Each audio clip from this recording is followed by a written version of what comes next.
ત્વમેવ સર્વમ મમ રંગદેવ. દત્ત ભાગવતનું બિરુદ પામેલ શ્રી રંગ અવધૂત શ્રી વિરચિત શ્રી ગુરુલીલામૃત ગ્રંથ આવાગમનના ફેરામાંથી મુક્ત કરાવે છે. જાણે બ્રહ્મરસાસ્વાદે ભર્યો નર્યો ગ્રંથ સાધ્યંત. આ વરદ અને ઔપાસનિક ગ્રંથને રંગબાળ શ્રી જગદીશાનંદજીએ સરળ અને સંક્ષિપ્ત ગદ્ય લેખન રૂપે વર્ષના દરેક દિવસ માટે એક પેજ તેમ 364 પેજમાં આ શ્રીરંગ બ્રહ્મરસાસ્વાદનું સર્વને રસપાન કરાવ્યું છે. તે ક્રમમાં દરરોજ શ્રવણ કરીએ.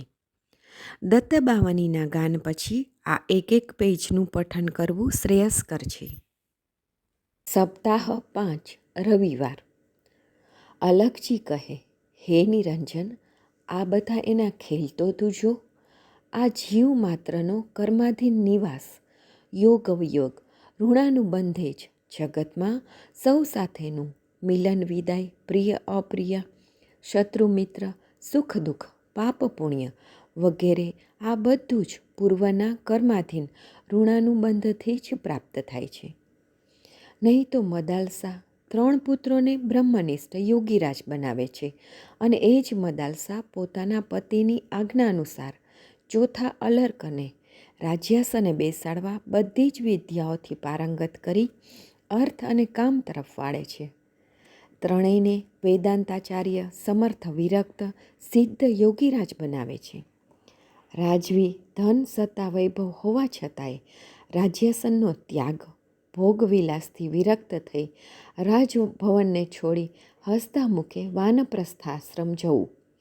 કેવી અદ્ભુત ઋણાનુબંધની આ લીલા છે! એકલા જ આવ્યા મનવા, એકલા જ જવાના, સાથી વિના, સંગી વિના.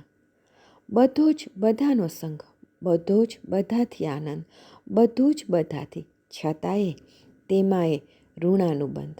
ઓહો, કેવી વિધાતાની અકલ્પ્ય લીલા, અકળકળા! કોઈનો પણ ક્યારેય વાંક કાઢ્યા વિના તું તારું જ જોને. અલર્ક પરાક્રમી, શૂરવીર, અજેય રાજભોગતા, રાજકારભારમાં અતિ નિપુણ, કોઈ તેને જીતી ન શકે તેવો પરાક્રમી, ભોગવિલાસમાં પણ એટલો જ પારંગત, કેટલીય સ્ત્રીઓનો સ્વયં માલિક ભોગતા. એને મન તો બસ કામ અને અર્થ બે જ જીવનનો સાર છે.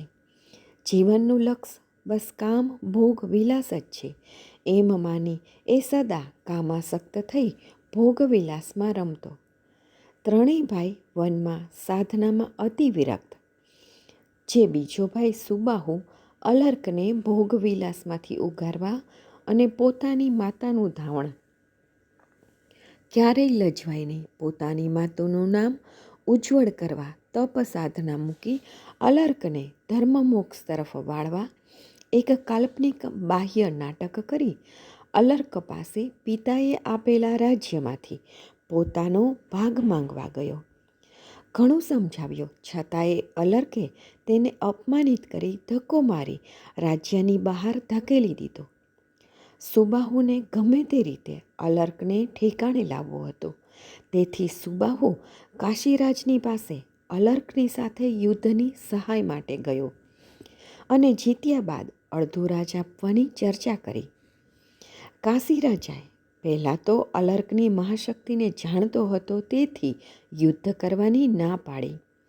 છતાંય સુબાહુના કહેવાથી અલર્કને સમજાવવા કાશીરાજા ગયો. અલર્કે રાજભાગ આપવાની સ્પષ્ટ ના પાડી. અંતે સુબાહુ, કાશીરાજા બંને એક થઈ અલર્કના રાજ પર ચઢાઈ કરી લડાઈ કરી. કાશીરાજ તો નિમિત્ત હતો, સુબાહુ તો યોગી હતો, તેથી તેની યોગ શક્તિથી અલર્કને હરાવ્યો. અલર્ક સુબાહુને અને તેના ધ્યેયને પામી શક્યો નહીં. યુદ્ધમાં સૈન્યનો કચ્ચરઘાણ જોતા પોતે અપમાનિત થયો, તેથી છુપી રીતે યુદ્ધ મેદાન છોડી ઘોડા પર ભાગી ગયો.